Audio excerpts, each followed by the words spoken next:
సుమన్ టీవీలో మీ business promotions కోసం ఈ కింది నెంబర్ను సంప్రదించగలరు.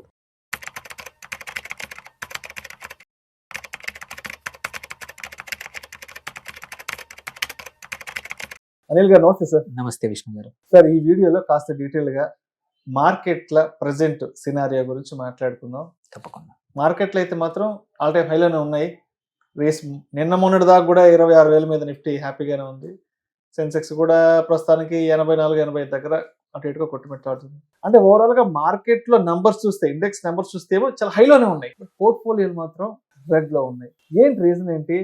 దీని గురించి చాలా సరళంగా సింప్లిఫై చేసి ఆడియన్స్ కి చెప్పగలరు ఈ మార్కెట్ సినారియో గురించి. తప్పకుండా అండి. ఫస్ట్ థింగ్ ఏంటంటే ఇది టిపికల్ సినారియో, ఇంతకుముందు కూడా జరిగిన సినారియోనే. ఇప్పుడున్న ర్యాలీ ఏది 24,000 నుంచి 26,000 దగ్గరికి, ఇవాళ 25,800 దగ్గర ఉంది. ఆ ర్యాలీకి కారణం ఏంటంటే కొన్ని సెలెక్ట్ లార్జ్ క్యాప్ స్టాక్స్ మాత్రమే. అందులో కూడా కొన్ని IT, defence, banking stocks, especially banking, Nifty bank స్ట్రాంగ్గా ఉంది, స్ట్రెంగ్త్ అయింది. వాటి 10-12 స్టాక్స్ వల్ల ఈ ర్యాలీ వచ్చింది తప్ప బ్రాడ్ లార్జ్ క్యాప్స్ కానీ, mid caps and small caps కానీ ఈ ర్యాలీలో పార్టిసిపేట్ చేయలేదు. That is the basic crux అనమాట, వన్ ఆఫ్ ద రీజన్. మనం నంబర్స్ చూసుకున్నా కూడా ఏంటంటే over the last 1 year Nifty 6 నుంచి 7% పెరిగింది. But same small cap index తీసుకుంటే down by 5% same time. Mid cap తీసుకుంటే క్లోజ్ టు ఫ్లాట్ 0 or 2% పెరిగింది. నియర్లీ 70 నుంచి 75% నిఫ్టీ 500 స్టాక్స్ ఏవైతే ఉన్నాయో they are 10% or below their highs. 50% of the stocks 20% పైన correction ఉన్నాయి. 30-40% of the stocks more than 50% from the record highs ఏవైతే ఉన్నాయో వాటికన్నా అంత తక్కువలో ఉన్నాయి. అందుకే that is the major reason. మనం రిటైల్ ఇన్వెస్టర్స్ చూసుకున్నా సరే, most of the investors post covid వచ్చిన వాళ్ళకి కూడా చూసుకుంటే మిడ్ అండ్ స్మాల్ క్యాప్స్లో ఎక్కువ ఇన్వెస్ట్ చేశారు, మొమెంటమ్ థీమ్స్లో ఎక్కువ ఇన్వెస్ట్ చేశారు, రీసెంట్ ఐపీఓలో ఎక్కువ ఇన్వెస్ట్ చేశారు. అలాంటి వాళ్ళు ఏంటంటే షార్ప్ కరెక్షన్ వాళ్ళ పోర్ట్ఫోలియోలో జరిగింది. వాళ్ళు పెట్టిన అమౌంట్కి చాలా దూరంగా ఉన్నాము. ఎందుకంటే లాస్ట్ ఫ్యూ క్వార్టర్స్ అర్నింగ్స్ వీకర్గా ఉండే. Q1, Q2 ఫలితాలు, Q2 కొంచెం పర్లేదు, Q1 కానీ అంతకుముందు సంవత్సరం Q4 ఫలితాలు చాలా వీక్గా ఉండడం వల్ల most of the stocks correction వచ్చాయి. మిడ్ అండ్ స్మాల్ క్యాప్లో ర్యాలీ ఇంకా రాలేదు. ఇన్ షార్ట్ ఏంటంటే ఈ ఇండిసెస్ పెరగడం అనేది కొన్ని ఫ్యూ జాయింట్ కంపెనీస్ వల్ల, 10-12 సెలెక్ట్ కంపెనీస్ వల్ల జరిగింది. బ్రాడ్ మార్కెట్ ఈ ర్యాలీలో ఇంకా పార్టిసిపేషన్ కాలేదు. సో ఈ హ్యాంగ్ ఓవర్ ఎప్పటి వరకు ఉండొచ్చు అంటే కొన్ని రోజుల వరకు. ఎందుకంటే రీసెంట్ జిఎస్టీ కానీ, ఏవైతే చేంజెస్ కానీ, మళ్ళీ ఎఫ్ఐఎస్ అక్కడ ఇంట్రెస్ట్ రేట్స్ తగ్గితే మళ్ళీ ఇన్ఫ్లో రావడం స్టార్ట్ అయినా, యుఎస్ మళ్ళీ ఇండియాది ఏదైతే ఎక్స్పోర్ట్స్ది ఒక అగ్రిమెంట్ ఉందో అది కూడా అది కూడా సెట్ అయిపోయి టారిఫ్స్ పోతే, ఇవన్నీ వస్తే మాత్రం మళ్ళీ ఈ బ్రెడ్త్ కూడా మళ్ళీ రావచ్చు. అప్పుడు more small caps, mid caps మళ్ళీ పర్ఫార్మెన్స్ మొదలైందంటే మాత్రం మంచి. మళ్ళీ యూజువల్లీ ఇంకోటి కూడా చూస్తున్నాం ఏంటంటే హిస్టారికల్లీ ఎన్నిసార్లు జరిగినా ఒక ర్యాలీ మొదలైనప్పుడు కొన్ని స్టాక్స్ తోటే మొదలవుతుంది. But over a period of 1 to 2 months మిగిలిన లార్జ్ క్యాప్ స్టాక్స్ మెల్లిగా స్లోగా, కొన్ని strong mid cap stocks, strong small caps స్లోగా స్టార్ట్ అవుతాయి.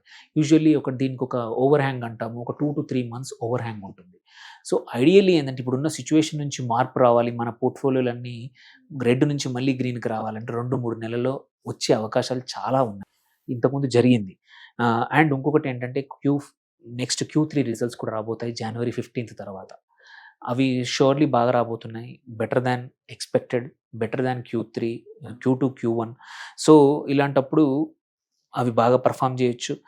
అండ్ ఈ వాట్ ఎవర్ లాసెస్ ఇప్పుడైతే నెగిటివ్ కనుక అన్నీ రికవర్ అవుతాయి.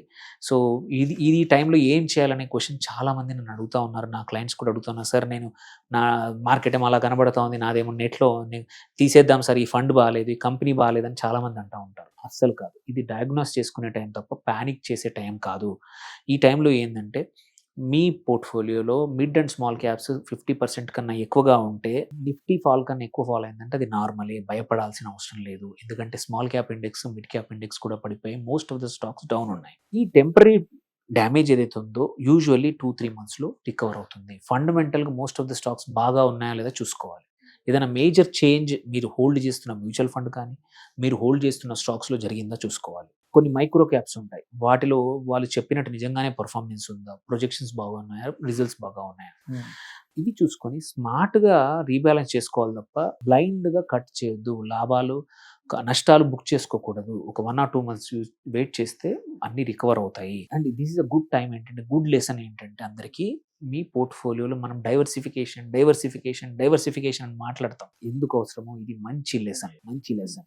సో నీకు కొంచెం గోల్డ్ ఉండాలంటాము, లార్జ్ క్యాప్స్ ఉండాలంటాము, డెట్ ఉండాలంటాము, అండ్ గ్రోత్ ఉన్న మిడ్ అండ్ స్మాల్ క్యాప్స్. ఏదైనా ఒకటి పర్ఫామ్ చేయకపోయినా ఇంకోటి పుల్ చేస్తుంది పైకి అనేది ఎప్పుడు చెప్పేది ఏదైతే ఉందో ఇది ప్రాక్టికల్గా ఇప్పుడు జరుగుతుంది. కొత్త మనీ ఏదైతే ఉందో వాటిని మాత్రం ఈదర్ చీపర్ ఉన్న మిడ్ క్యాప్సే కానివ్వండి, లార్జ్ క్యాప్లో కానివ్వండి, బ్యాలెన్స్ ఫండ్లో పెట్టుకొని దేర్ బై పోర్ట్ఫోలియోకి కొంచెం స్టెబిలిటీ తీసుకురావచ్చు. అంతే తప్ప లాజికల్గా చూసుకుంటే మాత్రం హిస్టారికల్గా కూడా ఇది ఒక 1 or 2 monthsలో చేంజ్ అయ్యే అంశమే తప్ప భయపడాల్సిన అంశం పెద్దది కాదు. ఇది నార్మల్గా జరుగుతుంది. ఎప్పుడైనా సరే బుల్ మార్కెట్ వచ్చినప్పుడు ఫస్ట్ కొన్ని సెలెక్ట్ స్టాక్స్లో వస్తుంది, తర్వాత మిగిలిన లార్జ్ క్యాప్లో వస్తుంది, తర్వాత మిడ్ అండ్ స్మాల్ క్యాప్ అందుకుంటాయి. పడిపోయినప్పుడు కూడా పడిపోయాయి first mid and small cap, తర్వాతే లార్జ్ క్యాప్ పడిపోతుంది. So process is very simple. అందుకోసమే వొలటిలిటీ ఎక్కువ ఉంది అంటాము. అందుకే మిడ్ అండ్ స్మాల్ క్యాప్లో పెడితే కొన్ని సంవత్సరాల వరకు ఓపిక ఉండాలి అంటాము.